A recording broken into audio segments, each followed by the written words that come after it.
Good afternoon. Yes. How's everyone? That time of the week. It is the Marketplace Show Reset. This is Anthony Weeks, joined by my colleague, both Linda and Yvette, out of the Washington, D.C., Virginia area. Welcome, ladies.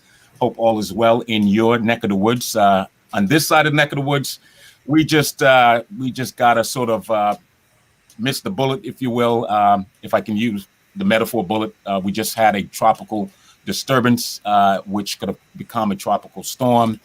But there is Fred is on his way to the mainland, and there is another one coming next week. So maybe we'll be lucky next week as well. But ladies, this is the life. This is what it means to live in paradise.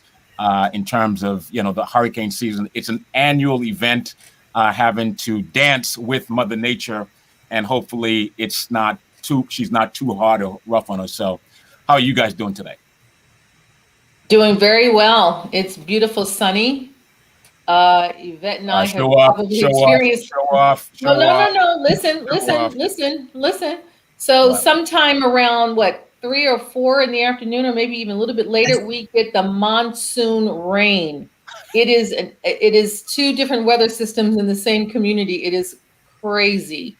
So we have had our share of the last flash floods and flash warnings and thunderstorms and lightning towards the evening. So it's a great way to water our grass. Wouldn't recommend it. But other than that, we understand.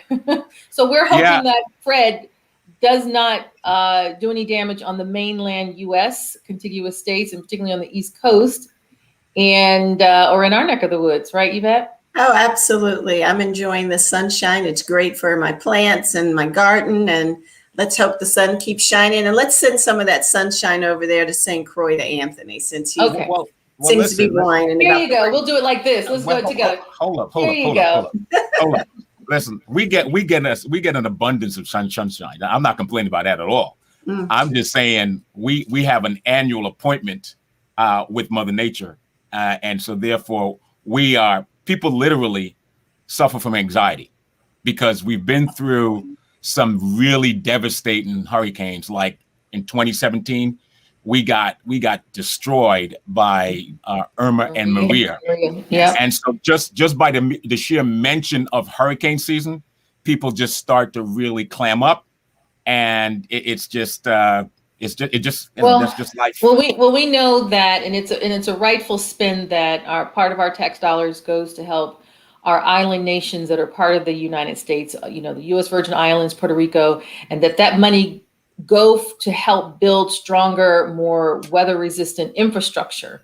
Now, I know that there's tons of controversy. We won't get into that because we have an amazing guest today that we just want to spend some quality time with. But we have you in our prayers. We have those who are suffering from that behavioral health, that mental health anxiety in our prayers, and those who are listening from the Caribbean basin. Buckle down and know that people are thinking about you and praying for you. Absolutely.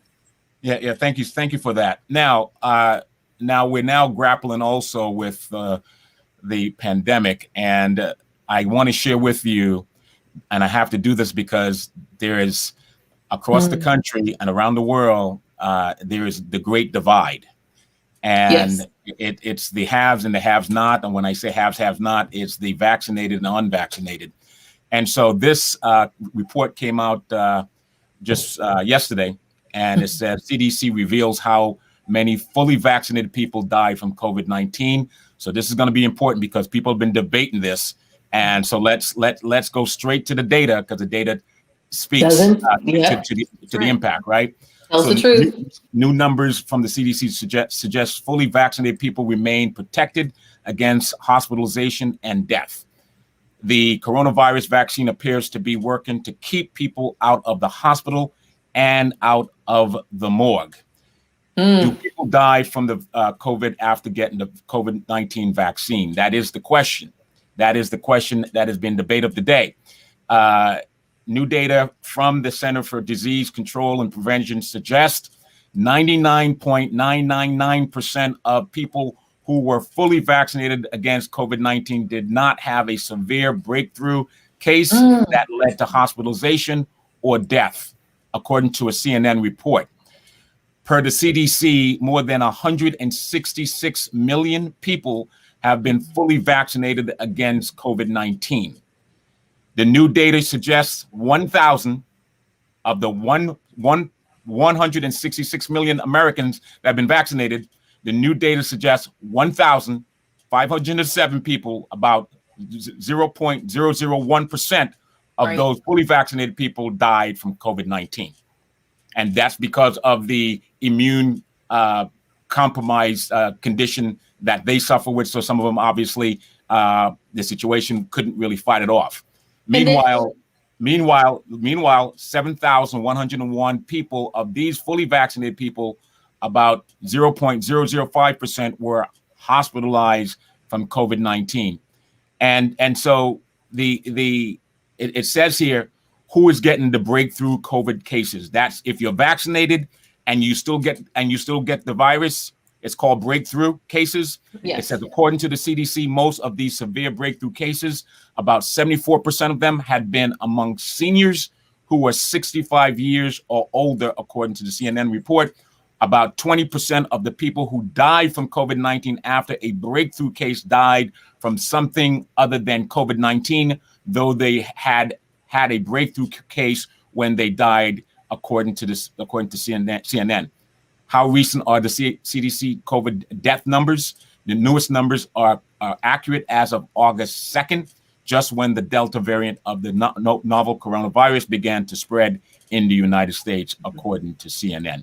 So, ladies, that's where we are in terms of that great debate. I understand this is the health and wellness segment, but we also talk about lifestyle, right? Yes. And friends and family are now in a sort of a compromising situation, because now people now choosing whether or not they want to be able to congregate or to be social with each other. People are now deciding for reason of lifestyle. They want to either be among those people who are taking maximum steps to protect themselves and their family, or if you're not vaccinated, they may choose not to be social with you. So that's the great divide. Like other things in this country, we are divided on the issue of vaccine. But we've got, thank you for those numbers. And those numbers do not tell the human toll on our families and our communities and particularly our health workers, as to what has happened. I mean, because behind every number is a human story that's even more devastating than we can think of. Whole families expiring and passing because one person is infected, and they've all bought into the don't get vaccinated. But there's an even subdividing even more. Those who believe that we should take very good care of ourselves versus those who continue with a lifestyle that does not promote immune health, heart health, cardiovascular health, general health overall. These individuals, there's no magic pill. You've got to put the work in. You've got to really embrace this healthy lifestyle.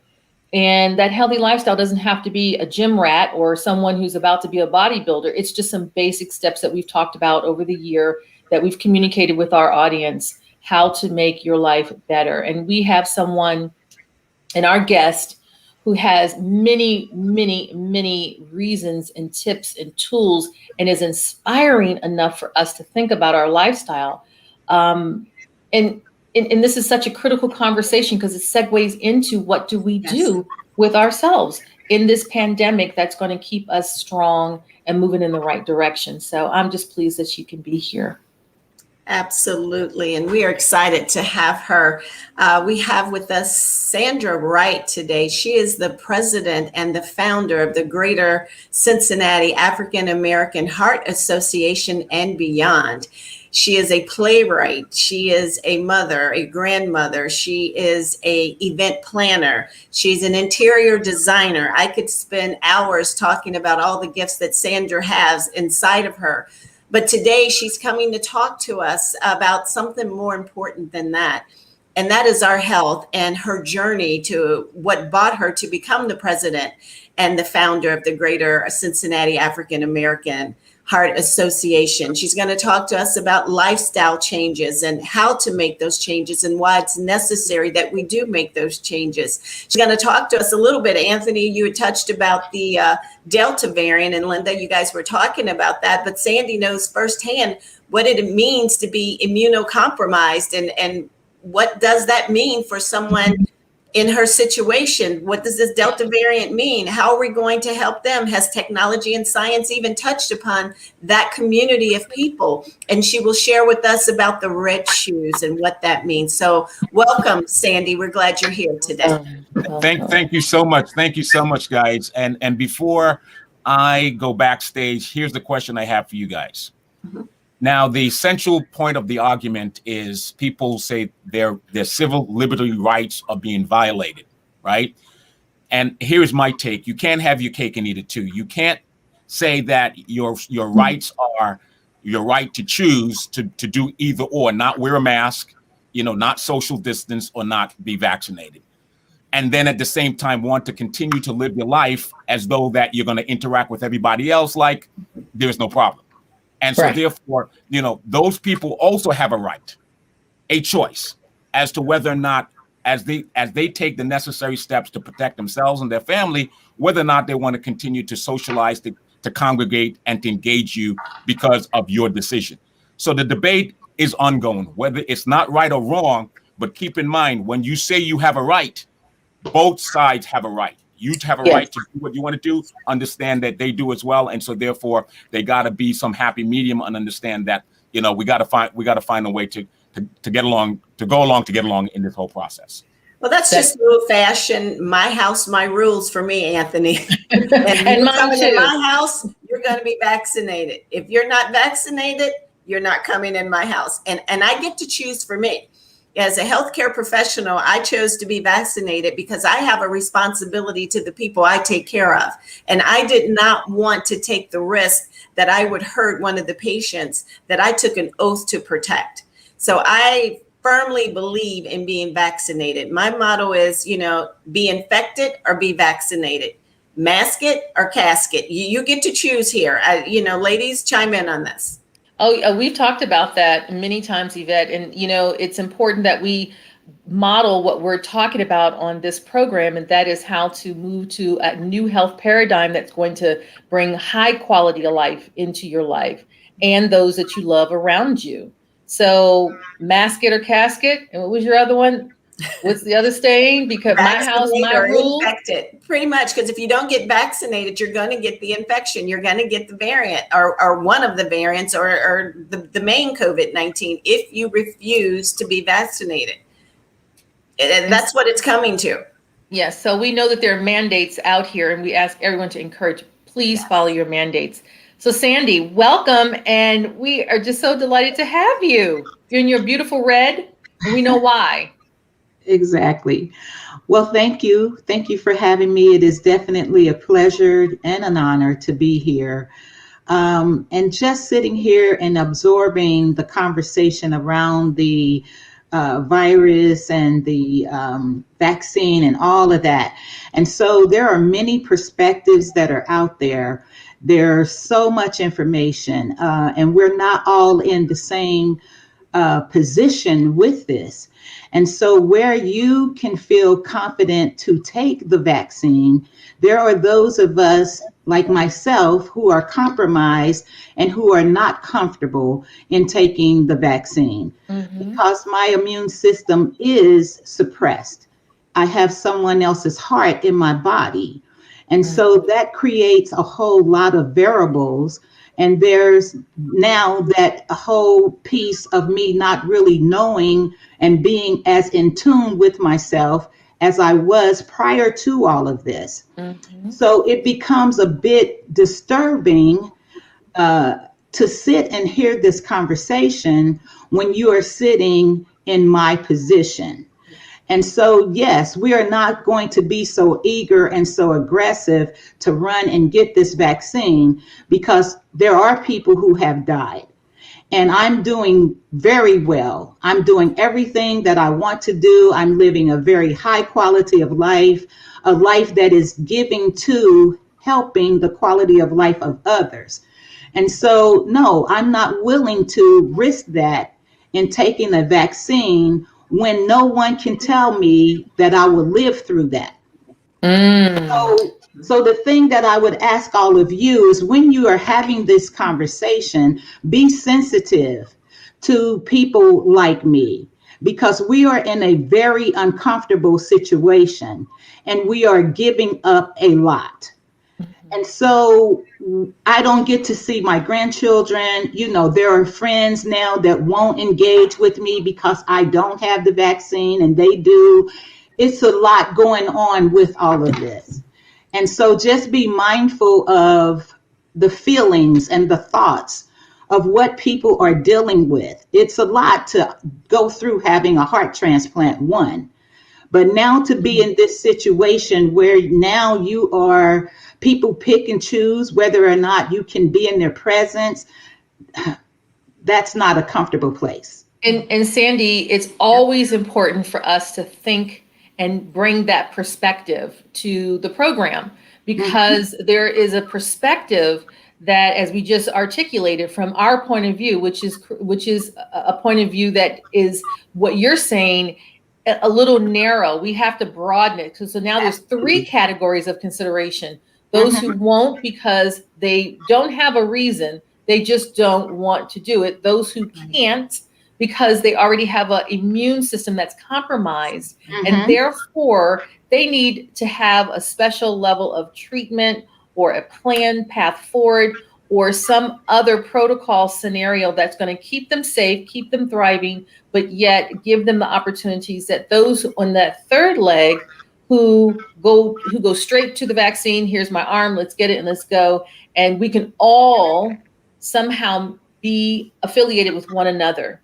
I'm glad you brought that perspective out, because we are not saying that we have all the answers. Right. And we do need to be sensitive to those, because I remember moderating a program where the title was Shaming Those Who Are Unvaccinated. It was a whole conversation around stop the shame if you're not vaccinated. And you brought out a good set of reasons as to why we should think about it. So I thank you for that. I thank you for that that perspective and that point of view that you've offered into us. Absolutely. And they are working on a new technique for people such as that are in Sandy's situation. It's kind of like my oldest son had an egg allergy, and we know that the chicken pox, the measles, mumps, and rubella are all grown in eggs. That's how they get the vaccine.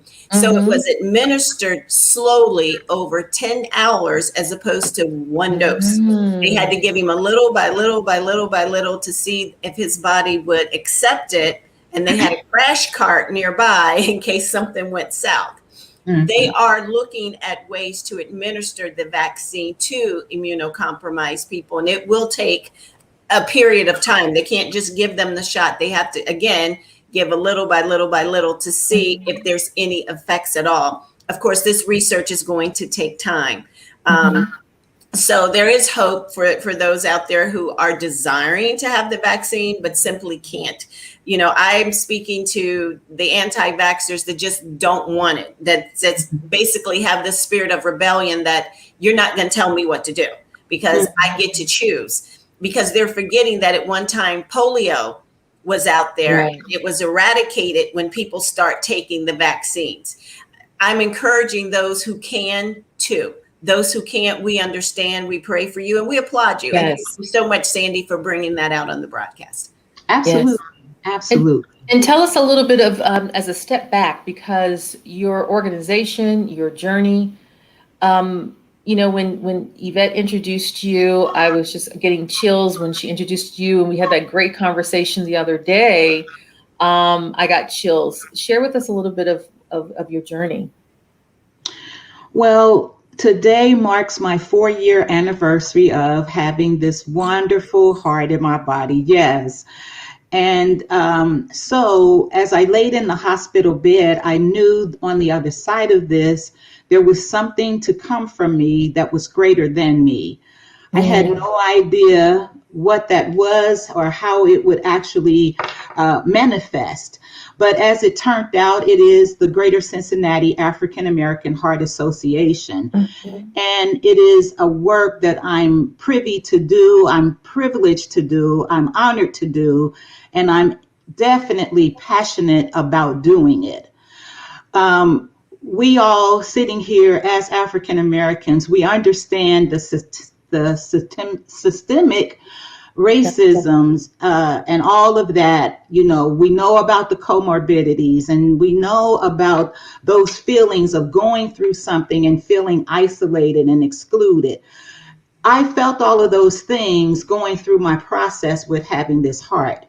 And although my situation was very different, because there is a greater power, and I strongly believe, and that power kept me immensely well. And so, but I didn't lose sight on how others may feel.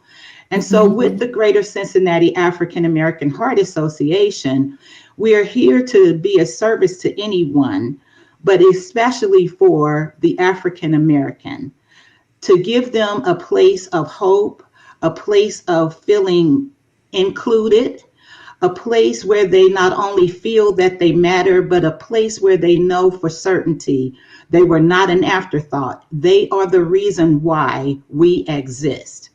And so I'm just very honored and proud to be at the helm of leading and guiding in a situation that is definitely going to make a difference in our community. That's wonderful, Sandy. Thank you. And it's needed because as African Americans, we are usually brought up, especially on a different education as far as our diet and our health and nutrition and our overall well-being. We take so many things for granted because we don't know.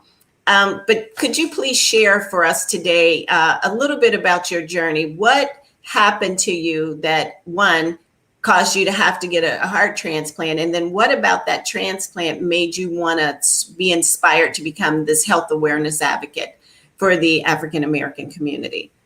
Okay, very good. Well, I learned early on in my 30s that I had an irregular heartbeat. And so I just went about life after learning that news, and I just figured it was normal for me. You know, I never thought about it as being a birth defect or anything like that. I just figured I was unique and had an irregular heartbeat. Well, fast forwarding in 2014, I contracted a virus. We weren't able to put a name to it, never found out what kind of virus. But at any case, I got this virus in 2017 in February. Moving on, by June of that same year was when things began to show. I remember coming up my steps one time from the lower level, and I was so exhausted and out of breath.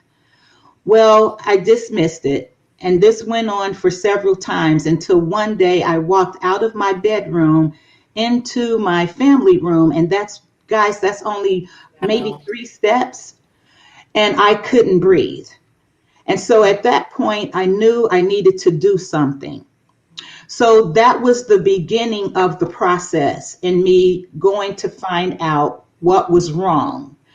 And so this is a very lengthy but very interesting story, but I'm going to fast forward to when I got the news of having CHF. CHF. Which is congestive heart failure. Now, as I had shared with you guys on a previous call, early in my life, I was probably in my early 20s and I had no illnesses at all at that time. I saw a commercial about congestive heart failure. And I remember saying, I hope that never happens to me because that usually takes people out. Well, through all of that became one of my life boats, if you will, or one of my life rafters, was having that knowledge and having seen that commercial.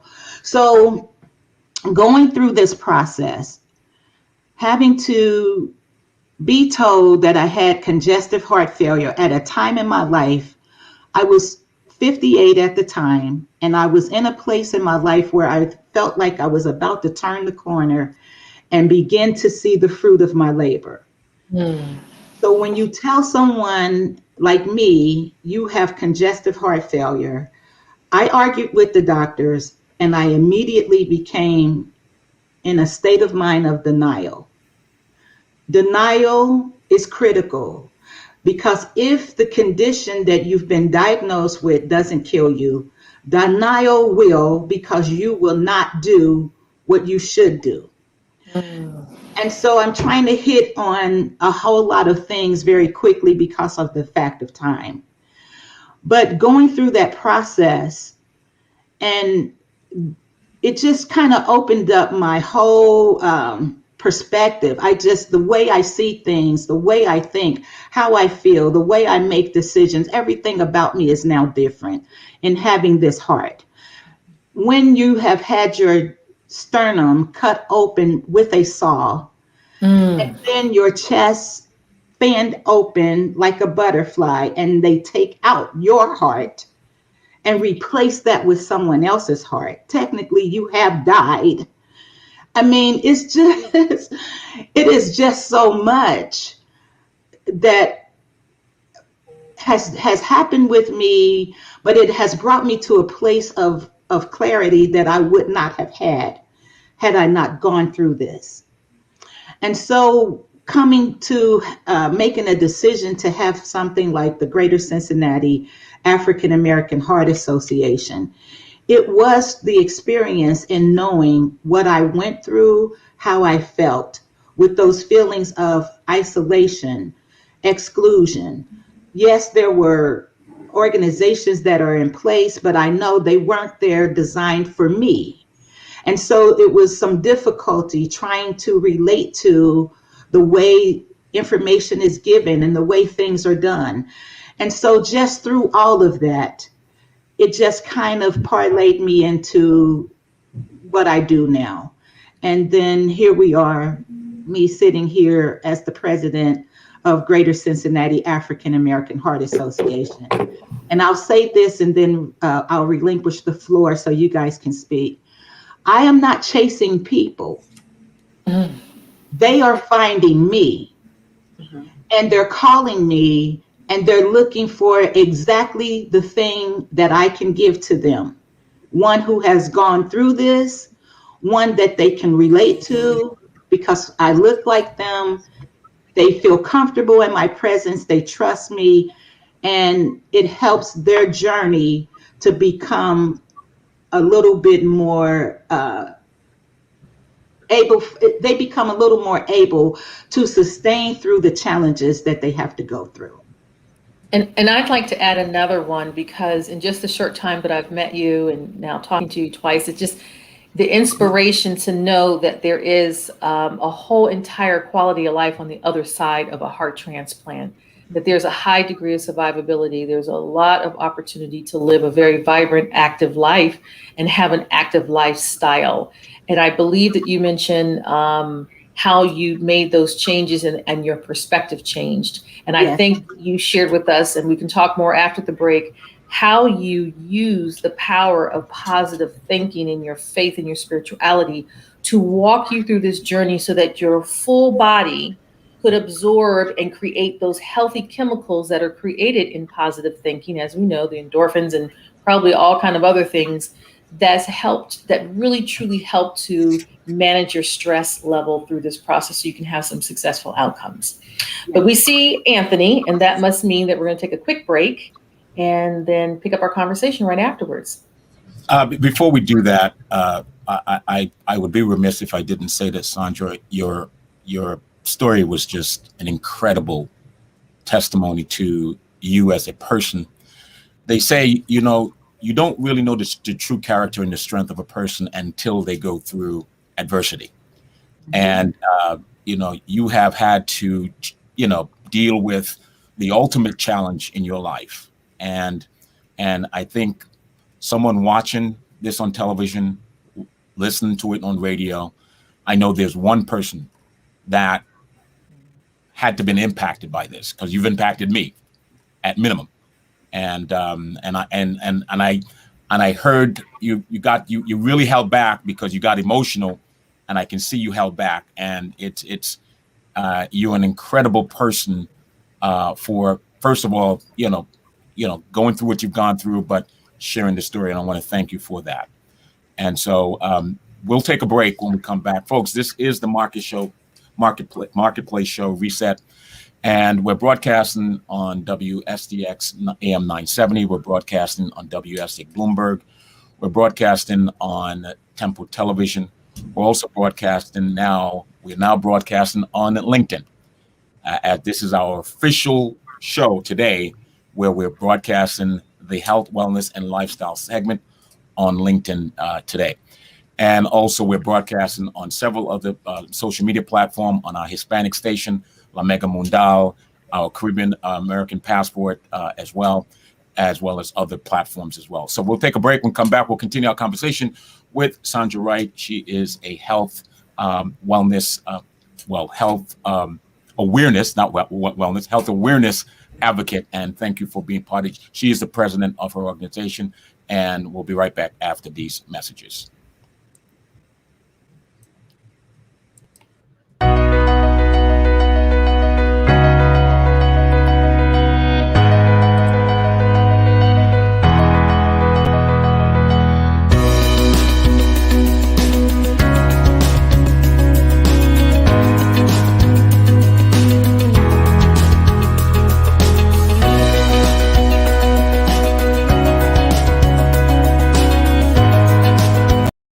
Right now, 91 million Americans are financially overlooked. 48% have a fear of finance. 2 in 3 lack the ability to manage their finances.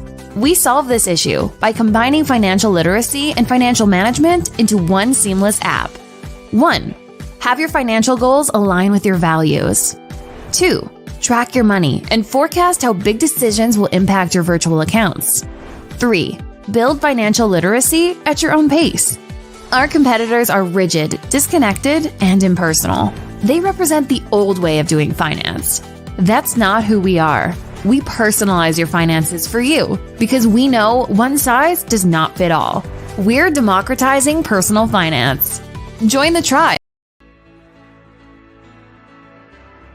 Small business is a part of all of us each and every day. It's where we eat, it's where we shop, it's where we go to meet our friends and colleagues.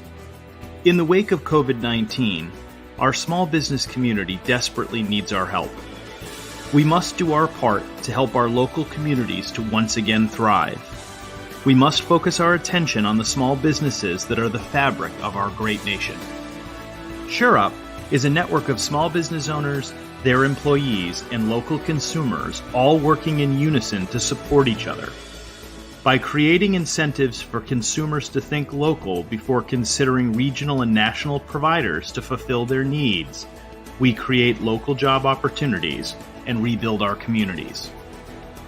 In addition, through AI-driven tools and machine learning, in just 5 minutes a day, SureUp assists business owners in improving their social media presence, which enhances their visibility among consumers and levels the playing field so that local businesses can better compete with large, name-brand online competitors.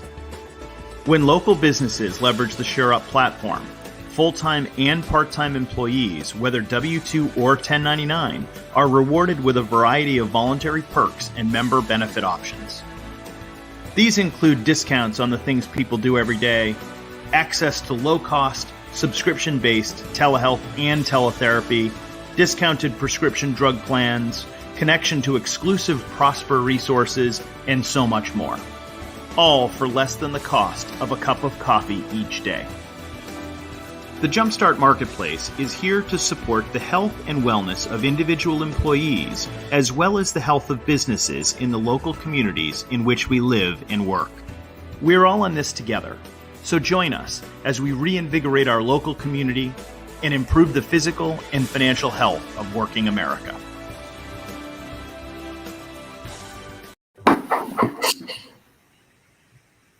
Welcome back to the Marketplace Reset program. I'm Linda Dorman with Yvette Wood and our wonderful guest, Sandra Wright.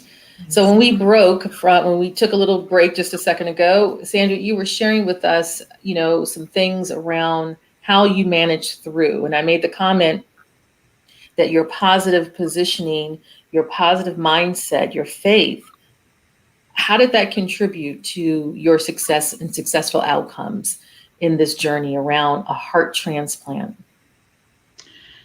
That is a wonderful question, and I love to answer it. Um, I was, through my whole process, I had two symptoms, which was edema, which is the fluid that backs up in your body, and I had the shortness of breath. On this particular day, I'm in the bed. I can't go to church or anywhere for that matter, just because of the state that I'm in health wise. So my husband comes in from church and he gives me a message. He said he had heard from the Lord, and he told him that I was not going to die. This was not unto my death. It was a test for me, but it was for his glory. Mm. And so, needless to say, I just kind of laid there and thought about all of that. So, to answer your question, how was I able to keep a positive mindset through this whole process, which is really grueling and scary? Mhm. But because of the relationship that I have had over the years and my lifespan, and seeing God do miraculous things in my life, it was like I had my own David experience. So, like, he had to overcome many challenges before he faced his Goliath. Well, so the same was in my life. I saw so many things happen, which led me to my Goliath, which was being faced with having a uh, congestive heart failure, leading to a heart transplant.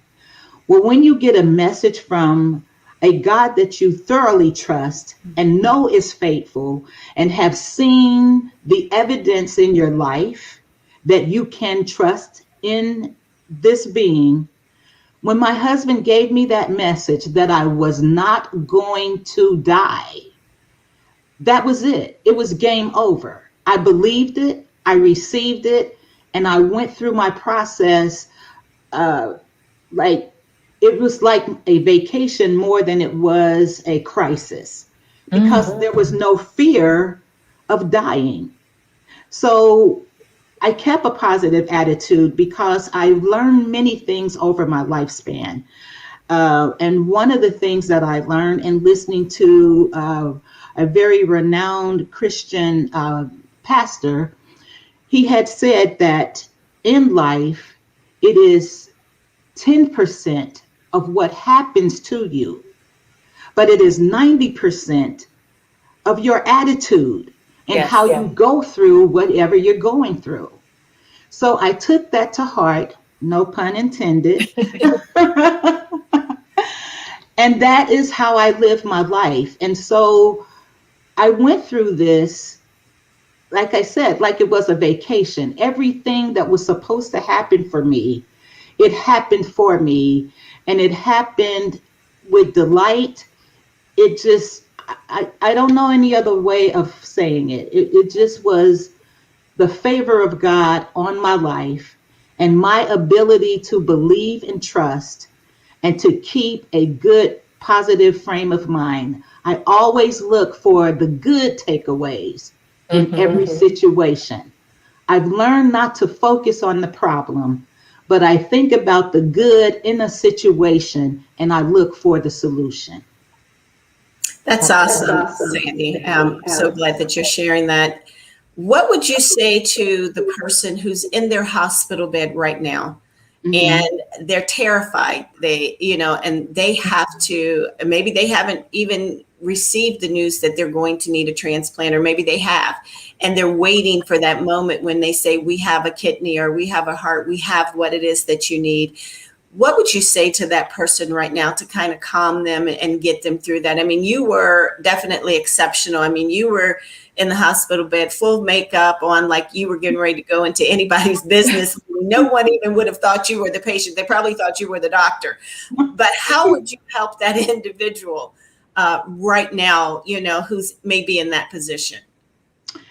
What I would say to them, the best thing that they could do is to guard their mind. You know, hear what needs to be heard and let the rest go. Don't worry about anything because worry will only add to the problem. It'll just create a feeling of anxiety, and all of that is working against you. It's not helping you. So the best thing is guarding your mind, staying in a good frame of mind, whatever that means for you. Play music in your room that speaks life into the air, music that has messages in it that is going to encourage you, whether it's subliminal or direct. So just do everything that you can to stay in a peaceful, positive frame of mind, and don't panic, because that, again, all of that shuts you down. And I know that it's not easy to stay in a good frame of mind. It's not easy to be positive when you feel like your life is threatened. I get it.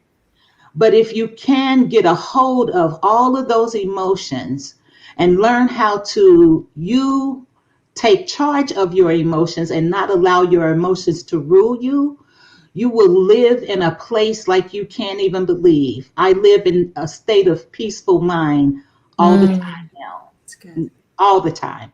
So that's my biggest tip, is just try to get a hold of your mind, because that's the battle. The battle is in the mind, no matter what you are faced with. It all comes down to how you are processing it in your mind. If you can stay on that side of the positivity, whatever you're dealing with, you will go through it in a way that will leave you in awe. And I think that part of that is having some knowledge.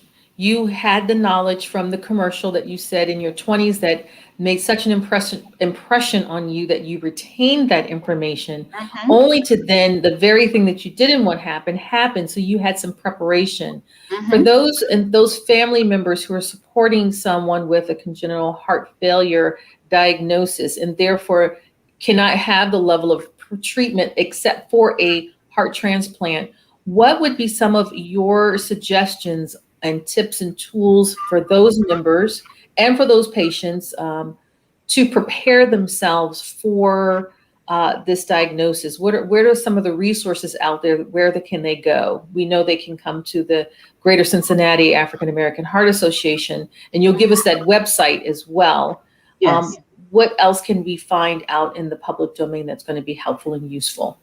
The CDC, the National Heart Foundation, the American Heart Association, Women's Heart, for women's health. They are specifically there for women. They are the National Coalition for women who are dealing with heart disease, and that's Women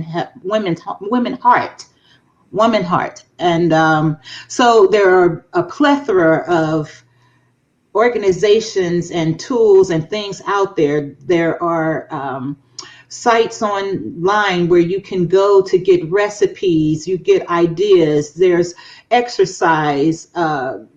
It's just everything is right there on the internet.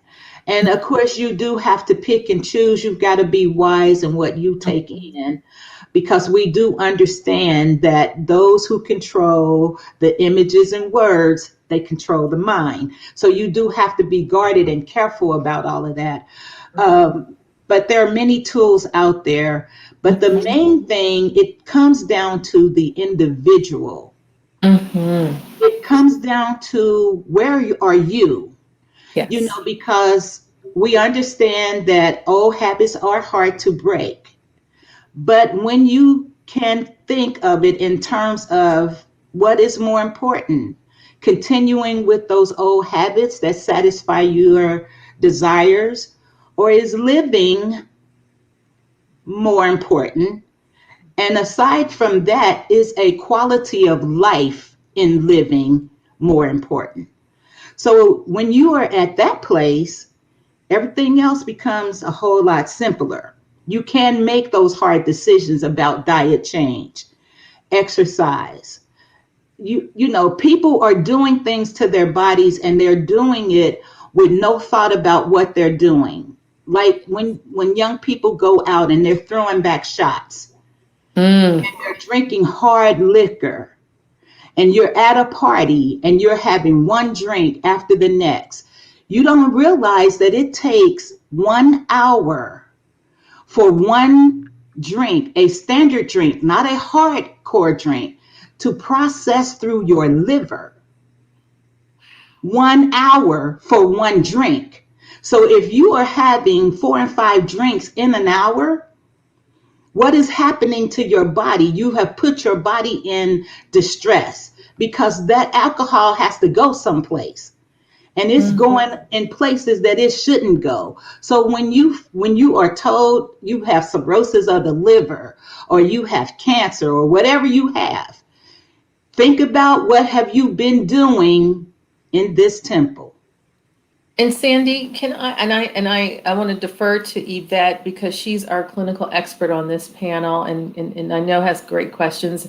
I just want to step back and make sure that our listeners and our viewers understand that there are support groups to help walk you through this. You're not alone. Absolutely. And your journey led you to create an entire nonprofit organization that serves the greater Cincinnati community, but is available on the internet, as you said, as a resource, because the whole ideal here is that you shouldn't be alone trying to achieve these remarkable, profound life changes and stress out about that. You really need to have the kind of support. Can you give us our website? And then, I know Yvette, you probably have tons more questions, and take us through some clinical thought processes on how this whole journey of heart transplant goes and heart health. So we don't get to the place where you need a transplant. But what is your website, Sandy? It is www.gcaaha.org.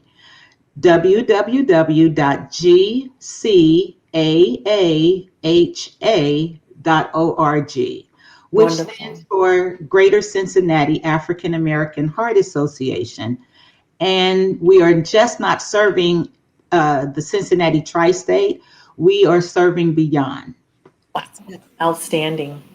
That's great. I'd like to just touch real quick for our listeners and our viewers on congestive heart failure. Sandy, she shared with us about being out of breath and being very fatigued and the swelling, but you could also have a cough that could be dry, or it may be productive with phlegm. You may experience some chest pain. You may experience what we call retracting when you're breathing, where you can actually see your muscles moving in and out just for going up the steps, or as Sandy said, just coming out of her bedroom. You may be fatigued. You may get dizzy. You may be nauseous. There's many, many symptoms. So if you are experiencing any of those symptoms, we encourage you to please see your healthcare physician. As Sandra said, do not bury your head in the sand. Denial will only make it worse. You have to seek help. And I'm going to have Sandy talk, because she is our guest, about what happens when you're by yourself and you get in your head and you start listening to your own thoughts, and why she's stressing that it's not good for you to be alone. Sandy, could you just expand on that? You were so good at sharing with Linda and I the top 5 of what someone can do not to be in their own head space, because when we listen to our own thoughts, sometimes it's just not a good thing.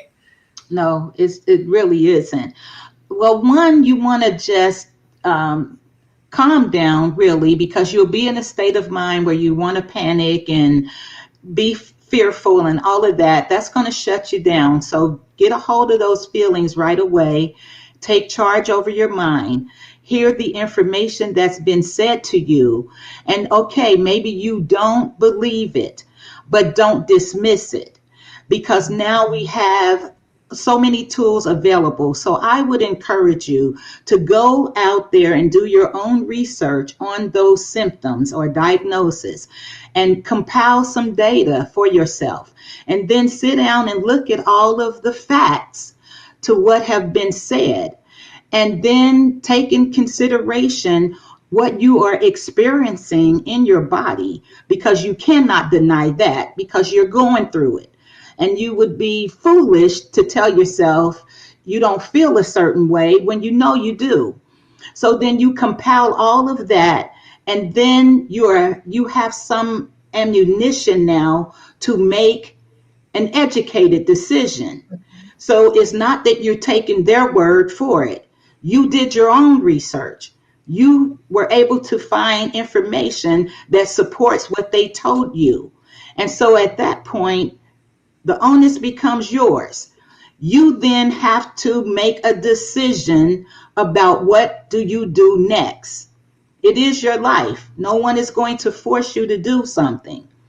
But when you are dealing with certain situations and the conditions can be such, you don't have the time to think about something for a week. You may not even have an hour to think about it. People who have been told that they had congestive heart failure and they needed a heart. And then if you are as critical as I was to be put on the A1 list immediately, I had to stay in the hospital. I had to wait in the hospital until a heart was available for me. And so my whole process put me in a position where I had to make quick decisions. And I had to make those decisions on the fly. Simply because when you're in that place, your body is changing. And Yvette knows this for certain because she is a clinical professional. Your body, your numbers, everything can be fine in the morning. And by afternoon, lunchtime, you can be in a whole different place.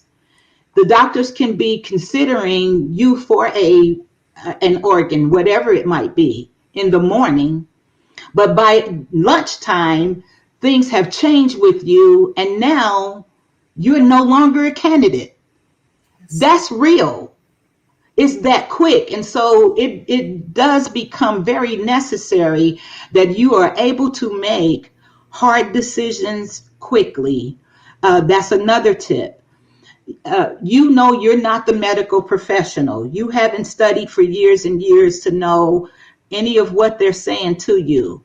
And so don't be the way that I was and arguing with them and telling them, no, I don't have congestive heart failure. Go out of here and come back and tell me something different. You know, your mind can either work for you or work against you. And that's my biggest tip for anyone. Get a hold of your mind. Get a hold of your mind so that you can be in control of you no matter what you are faced with. When your thoughts start to run rampant, then that's a time for you to take a step back, try to take yourself out of whatever it is that's making you go off hinges, and just close your eyes and breathe. Do deep breathing. Do it in segments of 4. And how you're going to do that is smell the rose. So you're going to go and you're going to blow out the candle slow. You do that for 4 times, no matter how stressed you feel. You stop yourself, get a hold of you. You do those breathing exercises. It's going to fill your brain with oxygen and you're going to just feel better. You can make a more cognitive decision because you have more clarity. You Well, can't Sandy, make thank you. I know that you have a commitment, so we don't want to keep you over your time and let Linda speak. But before I go, there's another piece to this puzzle who's not with us right now. And that's Sandy's beautiful, beautiful husband, the elder Ray Wright, who I just love the way he loves his wife. He's such a support and he's a very intelligent man. And they always do everything, we call it the right way, which is their last name. So please give him my regards and tell him to keep doing what he's doing. You look beautiful. And Yes. I didn't get a chance to mention, but Sandy does Meatless Mondays Cook Show on Facebook. Catch her. Her name is Sandra Wright. You'll enjoy it. Linda? And I just want to just add a quick thank you, Sandra, because sometimes we go into the mechanics of what it means to have a transplant and not necessarily the spiritual and the faith walk that is required to successfully navigate this entire scenario. And that starts with what we know as scripture: be ye transformed by the renewing of your mind. Absolutely. So thank you so much for bringing that perspective. And thank you for bringing the perspective around those individuals who cannot, for health reasons, receive their COVID shot until more information is known for those individuals. For all others, if that is not your case in your scenario or your perspective, we do encourage you to get information, go for it, and help keep us and Sandra and individuals like Sandra safe. So we thank you and we bless you, and you have blessed us with your presence today. Absolutely. Thank you for having me. It's been a pleasure. Certainly. And so as a country, we continue to grapple with those issues that are most challenging to us as a society. So at the end of the day, we come together as a country, right? No matter what. All right, ladies, great information. I want to thank you so much for your contribution to today's health and wellness and lifestyle segment, first segment of the Marketplace Show Reset. Sandra Wright, thank you so much for sharing your testimony with us, your story with us. Appreciate it. All right, ladies, we'll talk next week. And folks, coming up next is segment number 2 on business, economy, and public policy with our colleague Terry Coxum coming up next. We'll be right back.